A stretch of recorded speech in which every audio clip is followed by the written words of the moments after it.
কিয়ামতের বড় বড় আলামত।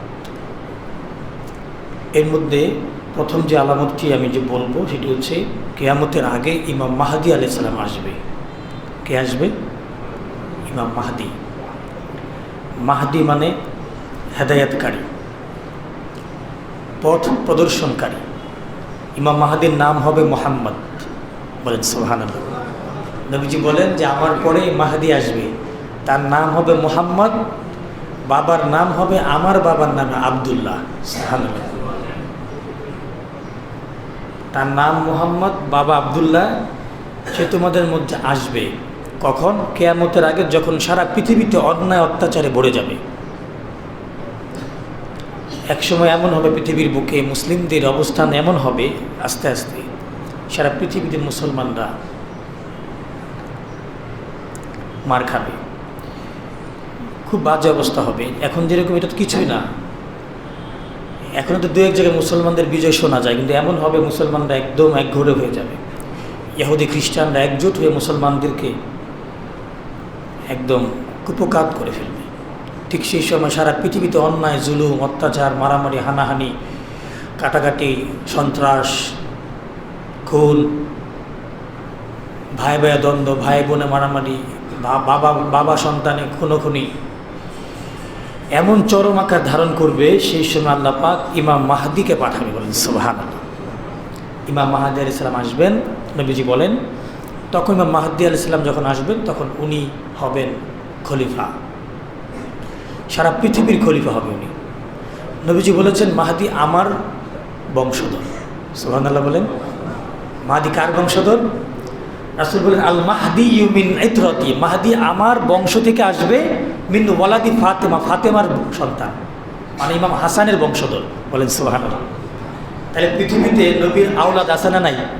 তো যারা বলে যে রাসূলের আওলাদ নাই, আওলাদ রাসূল নাই,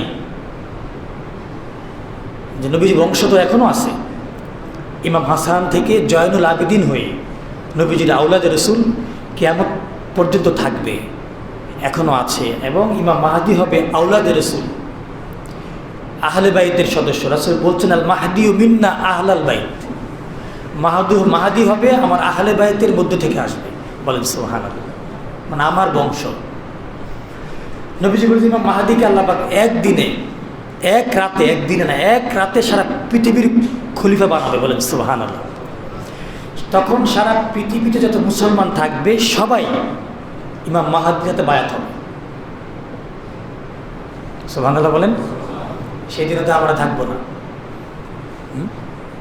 সেদিন আসবে। সারা পৃথিবীর সকল মুসলমান ইমাম মাহদীর হাতে বায়াত নেবে, বায়াত নিয়ে একজোট হবে সবাই। এখন সবাই এক আছে, সবাই ঐক্যবদ্ধ আছে। সৌদি আরব ইরানকে মারে, ইরান সৌদি আরবকে মারে, হ্যাঁ, কাতার কুয়েতকে মারে, কুয়েত মারে ইরাককে। এইগুলো চলতেছে মুসলিমদের মধ্যে। সুন্নি শিয়াদেরকে মারে, শিয়ারা সুন্নিদেরকে মারে, এগুলো চলতেছে। কিন্তু এগুলো থাকবে না। এই মারামারি মুসলমানদের মধ্যে দলাদলি থাকবে না। সবাই, সারা পৃথিবীর সকল মুসলমান ইমাম মাহদীর হাতে একত্র হবে। রাসূল বলছেন ইমাম মাহদী যেদিন আসবে, তোমরা ইমাম মাহদী আর মাহদীর হাতে সবাই বায়াত নিবে। এবং যদি বরফের উপরে তোমরা থাকো, বরফ তোমাদের সামনে বরফ থাকে, তোমরা বরফের মধ্যে হামাগুড়ি দিয়ে হলেও মাহদীর কাছে আসবে। সুবহানাল্লাহ বলেন। বরফে হামাগুড়ি দিয়ে হলেও ইমাম মাহদী হাতে বায়াত নেবে, রাসূল বলেছেন।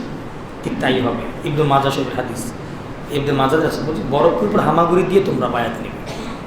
ইমাম মাহদী যখন খেলাফত হবে এক রাতে সারা পৃথিবীর খেলাফত নেবে, তখন মুসলিমদের ঐক্যবদ্ধ করে উনি সারা পৃথিবীতে শান্তি প্রতিষ্ঠা করবে। মারামারি থাকবে না, কোনো খুনোখুনি থাকবে না, কোনো রাহাজানি থাকবে না। ধন সম্পদে রাসূল বলেন ইমাম মাহদীর সময়ে উনি 7 বছর থাকবে। কয় বছর?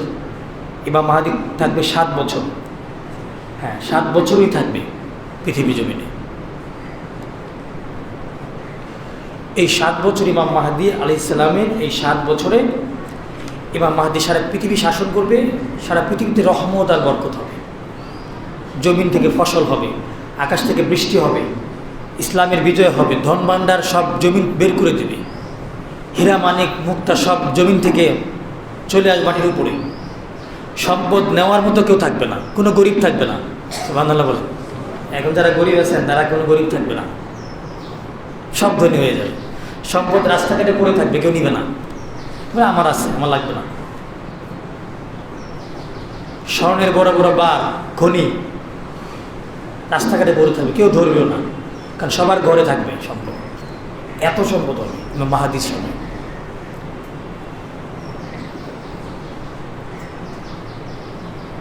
তারপর ইমাম মাহদী আলাইহিস সালাম হলো প্রথম কিয়ামতের বড় আলামত।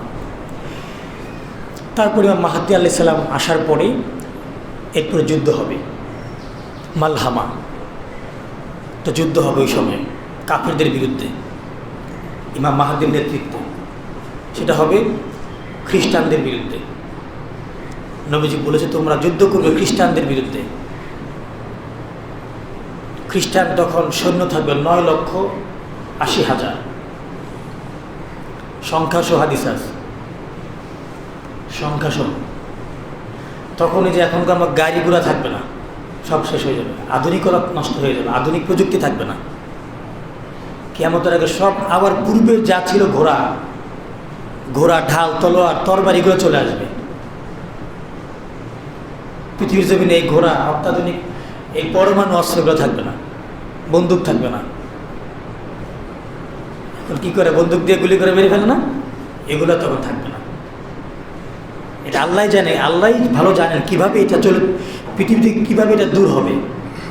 এই বড় বড় অস্ত্র, বড় বড় পরমাণু অস্ত্র, এগুলো পৃথিবীতে থাকবে না। আল্লাহ জানে কীভাবে এটা আস্তে আস্তে বিলুপ্ত হবে। মানুষ আবার ঘোড়া চালাবে, আবার মানুষ হাতে তরবারি নেবে, এগুলো আবার আসবে। আজকে না, হয়তো হাজার বছর পরে।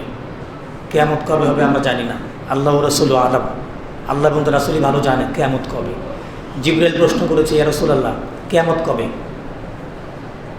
নবীজি বললেন এই ব্যাপারে যাকে প্রশ্ন করা হয়েছে সে প্রশ্নকারীর থেকে বেশি জানে না। অর্থাৎ নবীজি বলতে চাননি কবে কিয়ামত হবে, শুধু বলেছেন কিয়ামত হবে। নবীজি দিন তারিখ বলেননি, আল্লাহ নবীজিকে নিষেধ করেছেন।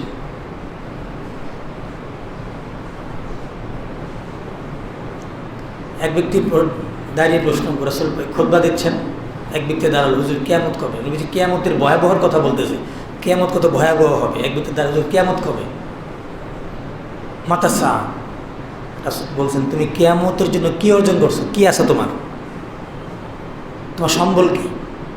তুমি কিয়ামত কিয়ামত করো, তিনবার প্রশ্ন করেছো দাঁড়িয়ে, কিয়ামত কবে, কিয়ামত কবে, কিয়ামত কবে। রাসূল রাগ হয়ে গেলেন, এই কিয়ামত কবে তুমি, তোমার কাছে কি আছে কিয়ামতের জন্য, কি আমল আছে?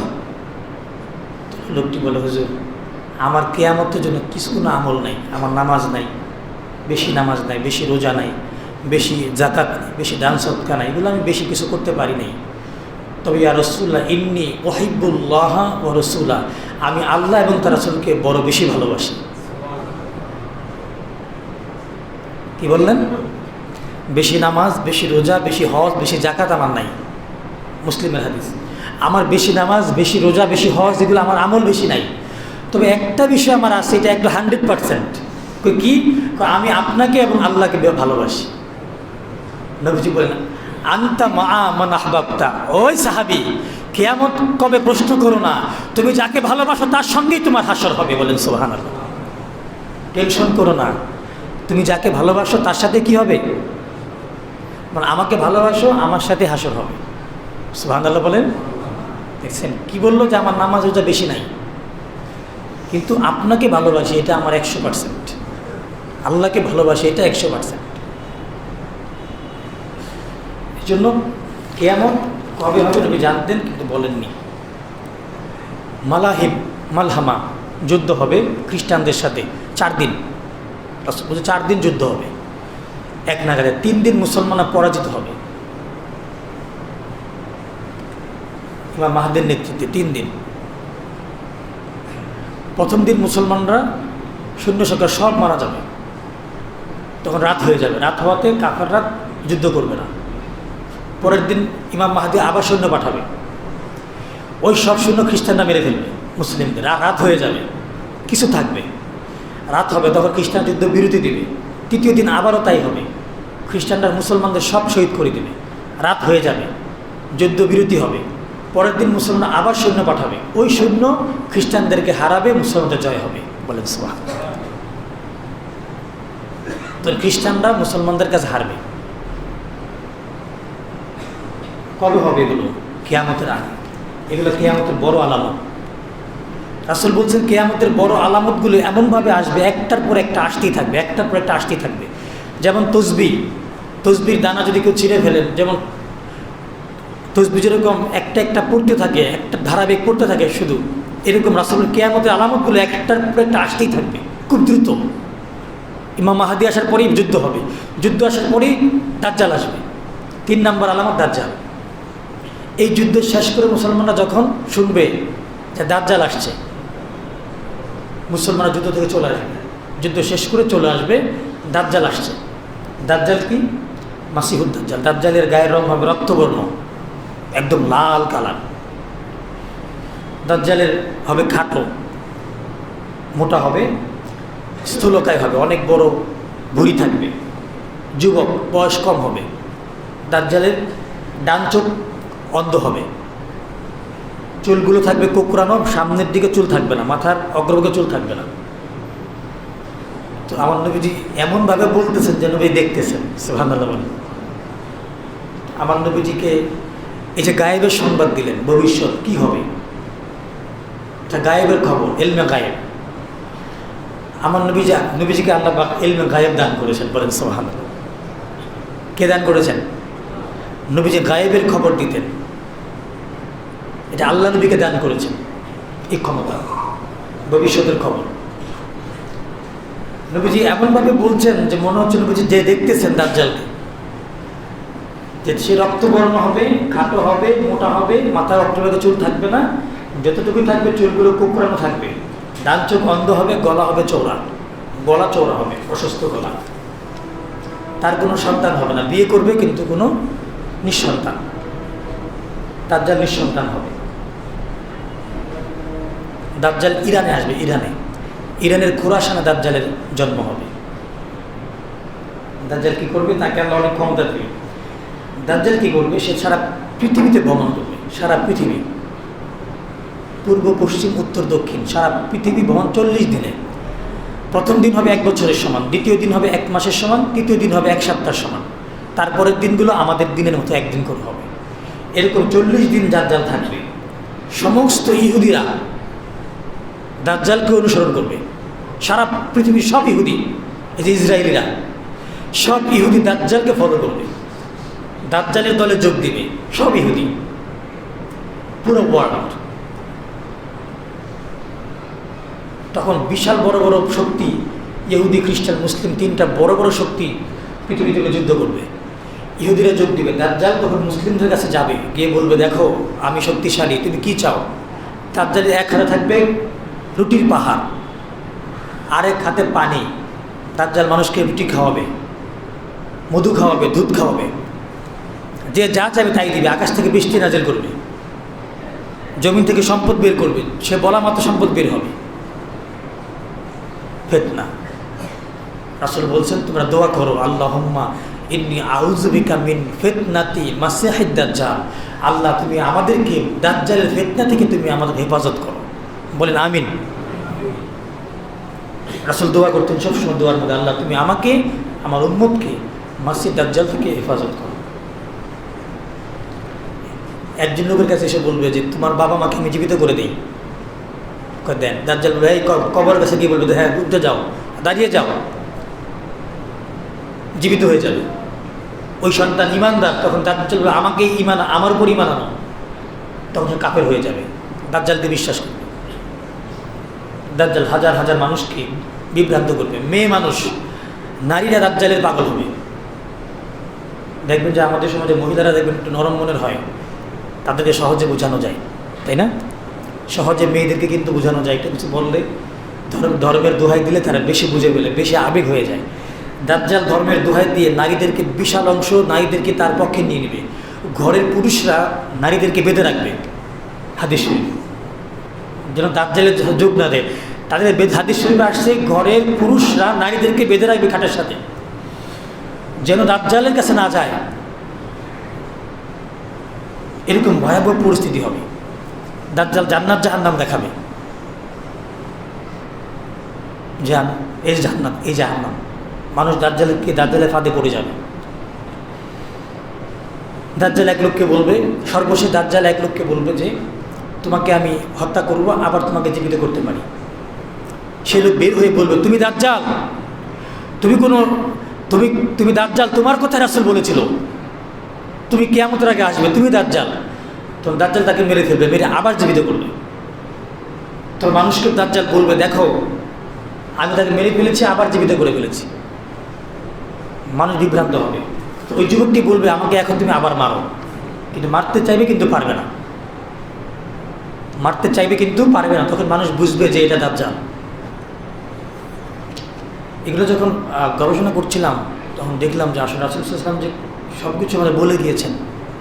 কিয়ামতের ছোট আলামত সবগুলো আমরা দেখেছি, এগুলো বড় বড় আলামত, এগুলো আসবে, এগুলো হয়তো আমরা দেখব না, কিন্তু আমাদের বংশধর কিয়ামত আগে যারা থাকবে পৃথিবীর জন্য তারা দেখবে। এখন দাজ্জালের সারা পৃথিবীতে তার সে ভ্রমণ করবে, তাকে হত্যা করার জন্য আল্লাহ ঈসা আলাইহিস সালাম পাঠাবে, ঈসা নবী।